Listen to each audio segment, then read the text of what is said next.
Non, je suis très heureux d'être là. Merci de cette invitation et merci de me donner cette occasion de partager effectivement ce qui est à la fois une expérience de chercheur et puis en relations internationales et puis une pratique des relations internationales dans des institutions françaises et internationales comme l'OTAN.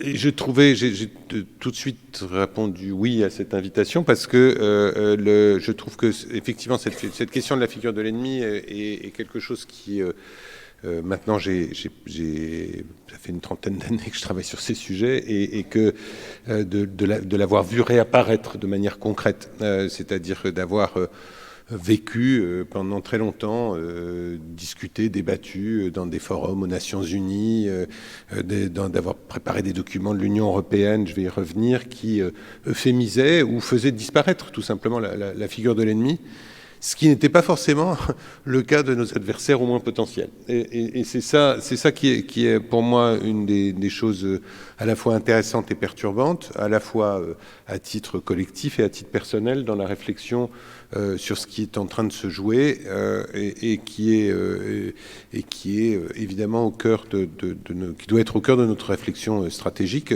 en étant, je dirais, à la fois objectif autant que possible, mais en ayant la capacité de se décentrer un petit peu par rapport à ces sujets-là, autant que possible.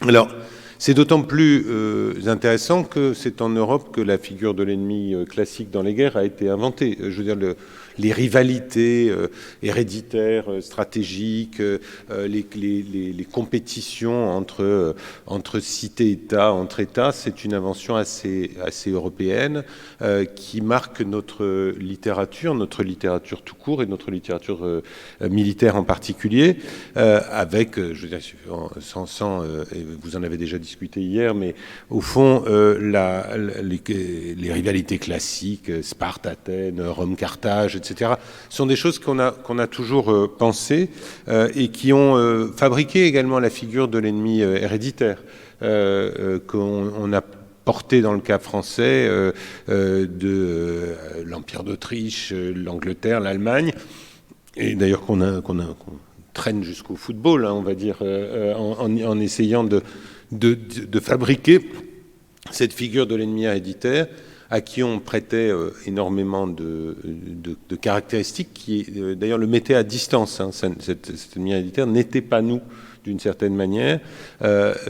Et c'est intéressant de voir que même dans des époques où les sociétés semblaient assez proches, où il n'y avait pas de dimension idéologique très forte, on voulait donner à cet adversaire des formes de sauvagerie, d'excès et de différence qui n'étaient pas là, qui n'étaient pas forcément là. Et donc, cette figure-là se renouvelle pendant la guerre froide avec la dimension idéologique. Et ça va en quelque sorte formaliser un petit peu les choses avec l'idée il y aurait eu deux camps, un camp du bien, un camp du mal. D'ailleurs, chacun se voulant le camp du bien. Il n'y avait pas de ce point de vue-là nécessairement une lecture. C'était vraiment une lecture croisée. Et en incluant dans tout ça un autre élément marqué dès les deux premiers conflits mondiaux, mais qui prend une forme exacerbée pendant la guerre froide, qui est l'hypothèse de la destruction complète. Et le passage à des guerres qui passent par la destruction de l'ennemi comme solution du conflit. Alors, évidemment, avec dans cette dimension-là le rôle de l'arme nucléaire comme étant absolument central, et de réussir à penser un ennemi dont on envisage la destruction et dont on envisage que même l'hypothèse de survie ou de victoire n'existe pas, et qu'il est préférable en quelque sorte d'aller jusqu'à cet extrême de ce qu'on appelait pendant la guerre froide la destruction mutuelle assurée comme étant le garant de la stabilité internationale. Donc, et dans tout ça, évidemment, la figure de l'ennemi devient essentielle pour réussir à penser tout ça, avec des voix un petit peu dissonantes. Et c'est intéressant parce que c'est quelque chose qui va nous suivre jusqu'à aujourd'hui.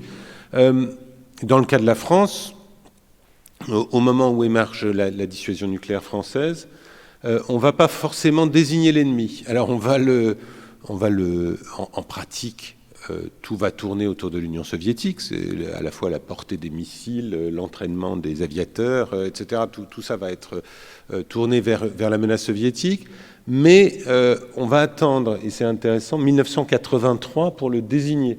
C'est François Mitterrand qui va poser pour la première fois l'Union soviétique comme adversaire, alors dans la doctrine nucléaire française, alors même que le sujet avait été soigneusement mis de côté pendant les 20 années précédentes, avec même la volonté d'afficher une dissuasion qui se voulait tous azimuts et qui donc était en quelque sorte essentialisée autour de la défense des intérêts vitaux contre tout adversaire potentiel. Donc il y a quelque chose là-dessus qui est intéressant et qui même était presque un peu perturbant pour un certain nombre de nos alliés dans le discours français, même si la pratique était assez différente. Alors, je vais tout de suite à l'après-guerre froide, parce que là, on a une disparition très brutale et très rapide de la figure de l'adversaire, dans le contexte de ce que Francis Fukuyama appelait la fin de l'histoire, et cette idée qu'au fond, l'hypothèse de la guerre, en tout cas de la Grande Guerre telle qu'on l'avait connue jusque-là, devait disparaître. Il y a des auteurs de l'époque, des stratèges américains, qui se lancent dans de grandes explications pour expliquer que la guerre a vocation à devenir aussi obsolète que le duel, donc en faisant un parallèle entre le duel comme moyen de résolution des conflits entre individus et la guerre comme moyen de résolution des conflits entre nations. Donc on rentre vraiment dans quelque chose d'intéressant où la figure de l'ennemi devient une sorte d'archaïsme, où c'est quelque chose qui est tellement 20e siècle et où, au fond, on regarde avec un peu de surprise les pays qui continuent à se livrer à des conflits interétatiques classiques. La plus grande bataille de chars du début du XXIe siècle, elle a lieu entre l'Érythrée et l'Éthiopie.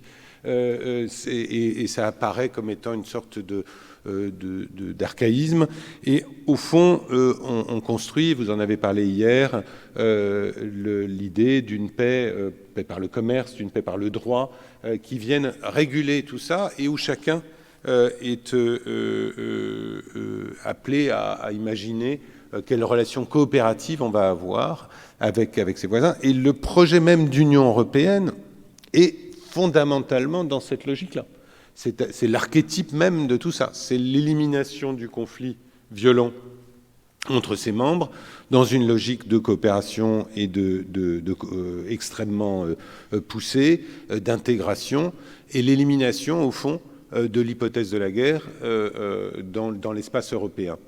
Ce qui est intéressant, c'est qu'on a tendance à projeter ça vers l'extérieur et à penser l'environnement. Alors il y a toute une série d'euphémismes qui se déploient à ce moment-là, où on ne parlera plus de guerre, mais de gestion de crise, de maintien de la paix ou d'imposition de la paix. Ça va être toutes les guerres de Yougoslavie qui vont se formuler dans ces termes, alors même qu'il y a bien une guerre qui se passe, mais on ne désigne pas un adversaire, on est là pour rétablir la paix face à, en quelque sorte, des troubles faits qui ne sont pas des ennemis, puisque nous nous battons pour le droit international contre des autocrates ou des groupes, d'ailleurs plutôt considérés comme non étatiques, à qui on ne donne pas vraiment une valeur d'ennemi, mais bien toujours un peu euphémisée, de ces adversaires qui viennent bousculer l'ordre international, un ordre international qui serait fondé sur le droit, fondé sur la justice, et tout ça se tourne vers les Nations Unies, à qui on demande mandat pour rétablir l'ordre en quelque sorte. Vraiment dans une logique beaucoup plus de maintien de l'ordre, d'un ordre peut-être rêvé ou fantasmé, que d'autres choses. Et avec déjà une disjonction un petit peu entre Européens et Américains, où les Européens, je crois, croient vraiment à ce discours, les Américains l'utilisent davantage. Donc il y a une vraie question intéressante qui se pose à ce moment-là, mais avec des sortes d'approches convergentes de tout ça. Les derniers exemples visibles de ce discours, c'est la guerre en Libye de 2011, où on dit, voilà, on va accompagner les révolutions arabes en faisant tomber Kadhafi, mais sans intention autre que d'amener la démocratie, la prospérité dans un pays qui subit une dictature. Dans cette logique-là, et là pour revenir à la figure de l'ennemi, les adversaires, les ennemis deviennent des partenaires. C'est des partenaires avec qui on gère les affaires du monde, y compris la Russie et la Chine, quelles que soient les différences idéologiques.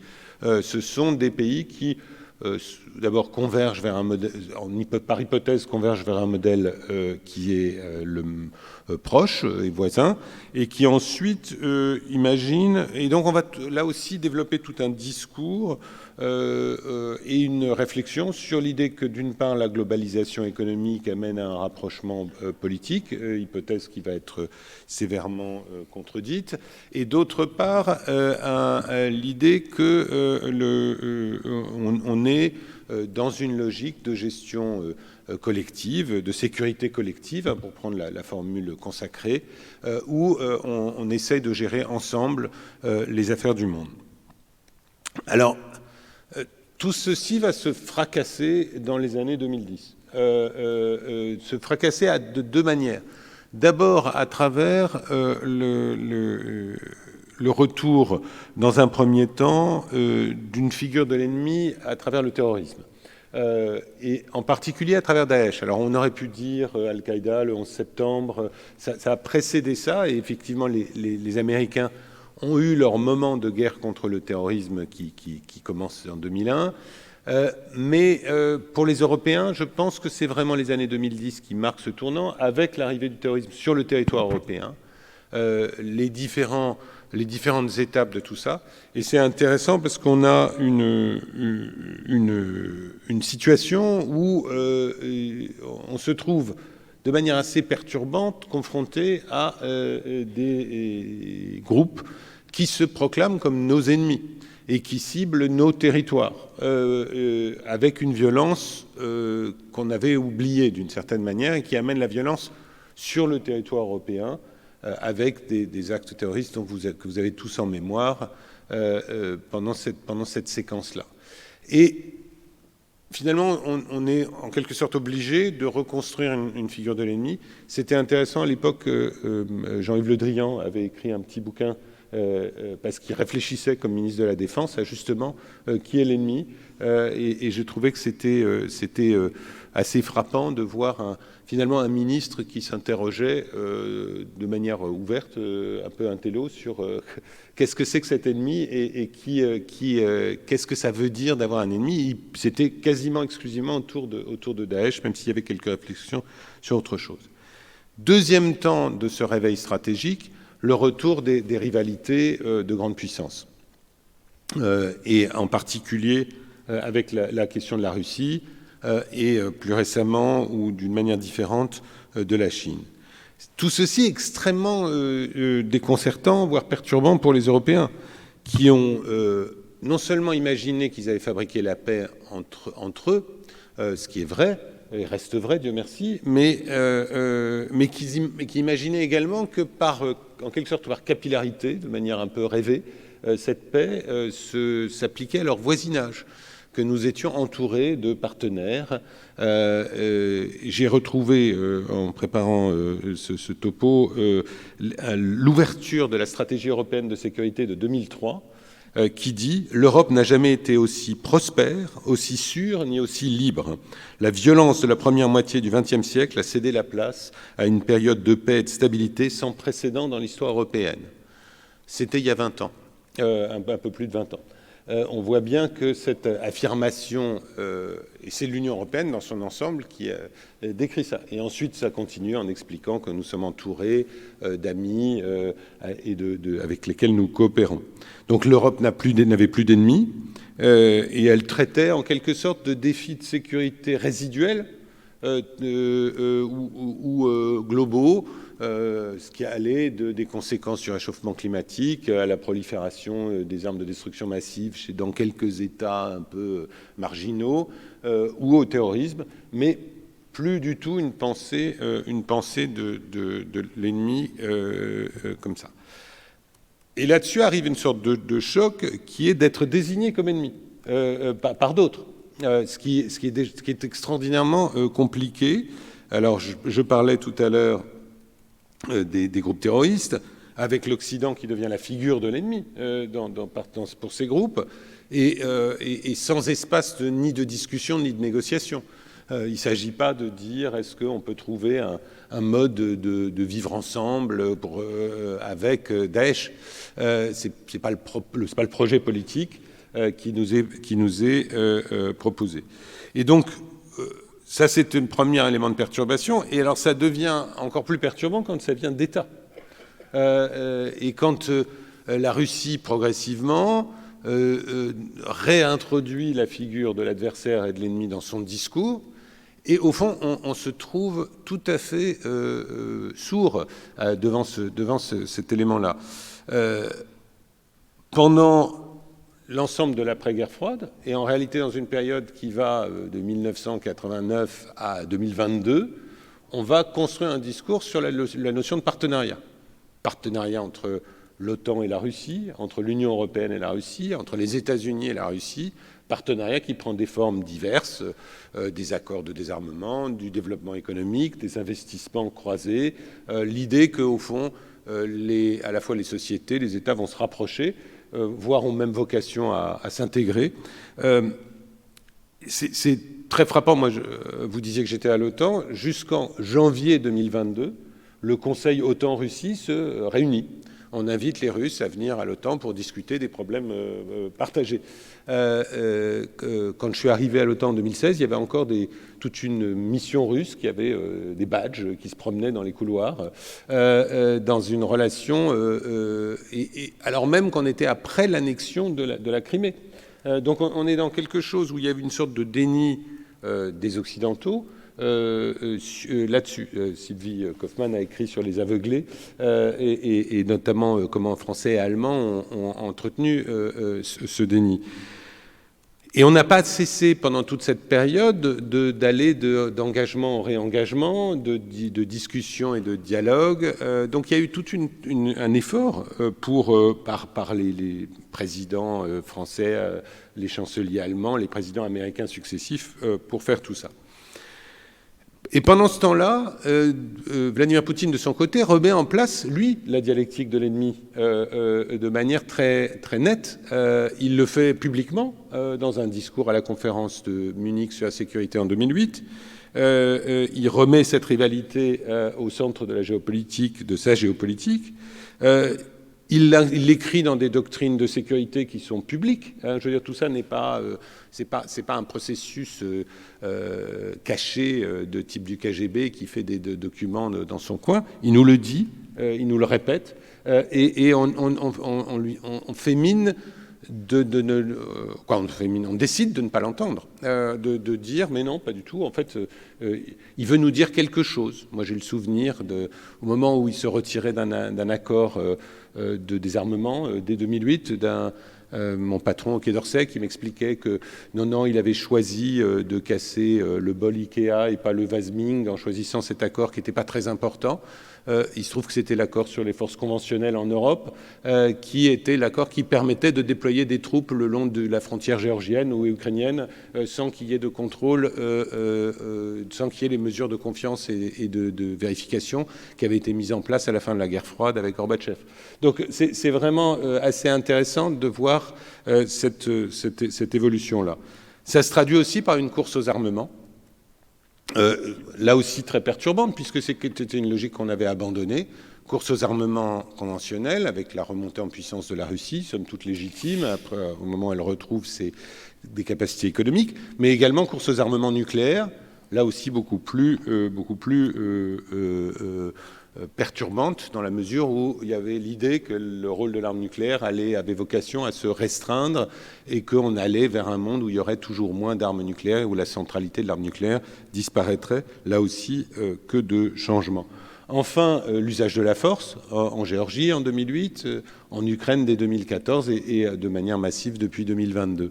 Donc on se trouve devant quelque chose qui vient contredire notre logique et qui nous met dans une situation compliquée à laquelle s'ajoutent les phénomènes de guerre hybride qu'on évoquait tout à l'heure, l'emploi des attaques dans l'espace cyber, mais aussi dans l'espace informationnel. Et c'est là qu'il y a un lien avec ce que disait Asma tout à l'heure sur l'usage et l'usage autorisé, facilité par les géants de la tech de cet espace pour influencer nos opinions et pour parfois non pas chercher à les influencer directement, mais simplement semer la discorde comme objet principal.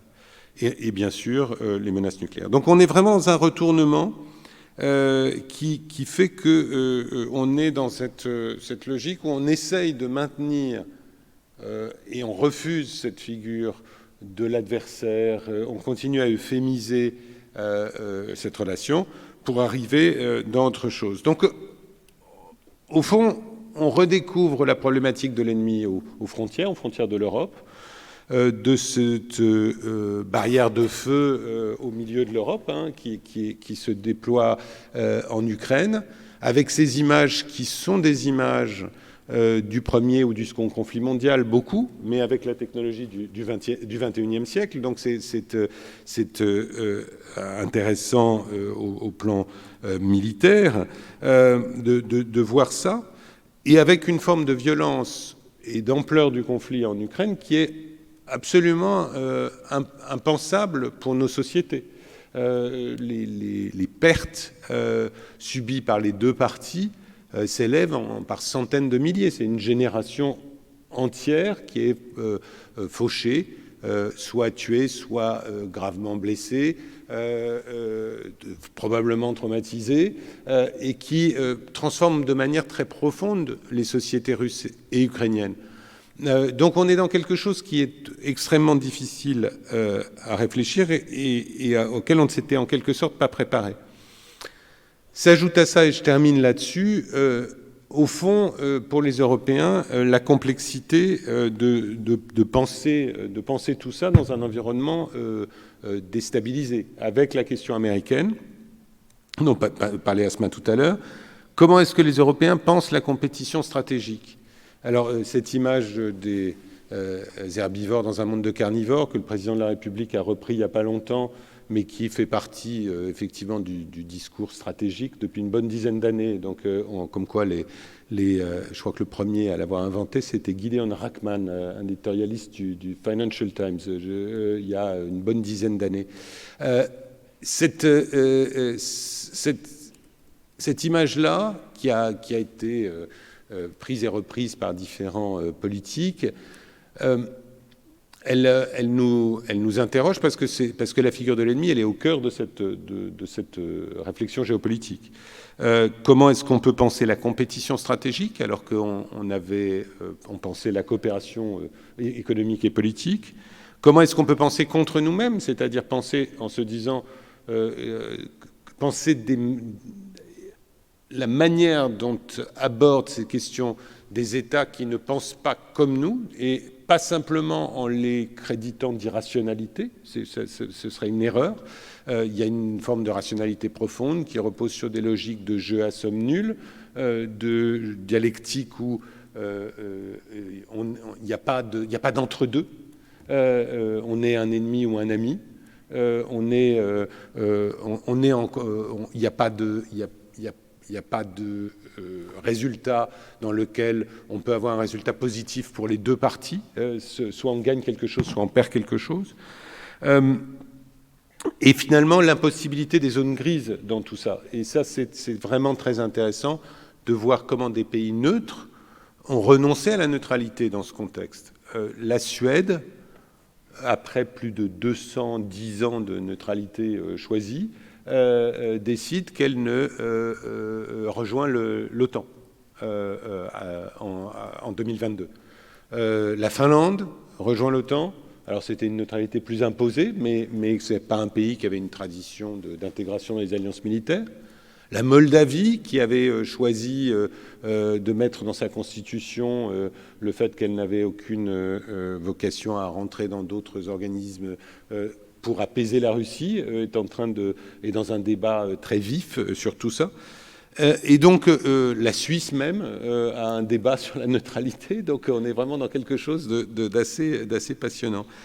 Ça oblige aussi à revenir à des concepts un peu négligés, qu'on avait espéré laisser de côté. Comment est-ce que la dissuasion fonctionne? Et comment est-ce qu'on explique la dissuasion aux populations, puisque de penser finalement l'anéantissement de l'adversaire et de nous-mêmes est quelque chose d'extraordinairement compliqué et qui ne va pas de soi pour nos sociétés. Donc on est dans quelque chose dans un moment différent où il faut également repenser la question des alliances.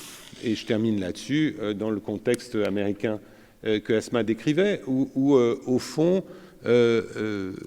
si on peut espérer qu'il y ait une forme d'alliance américaine qui demeure, la réalité des choses, c'est qu'on a des États-Unis qui prennent des chemins assez différents, à beaucoup d'égards, et qui n'ont pas qui sortent eux-mêmes, à la fois comme société et comme élite politique, pour une bonne part, de la relation privilégiée avec l'Europe.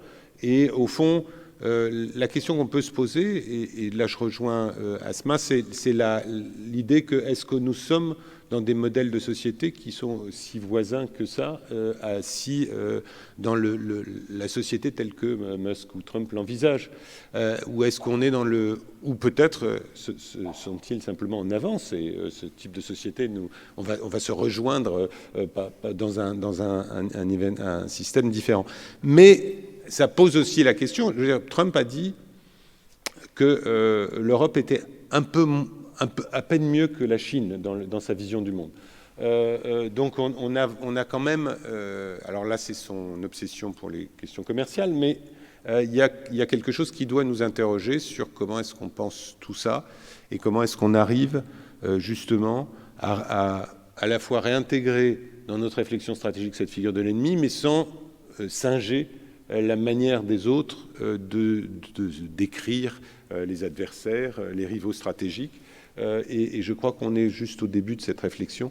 D'ailleurs, les derniers documents de l'Union européenne sont plus réalistes que ceux que je citais, mais tournent encore un peu autour du pot, ce que j'ai essayé de faire aussi. Voilà, merci beaucoup.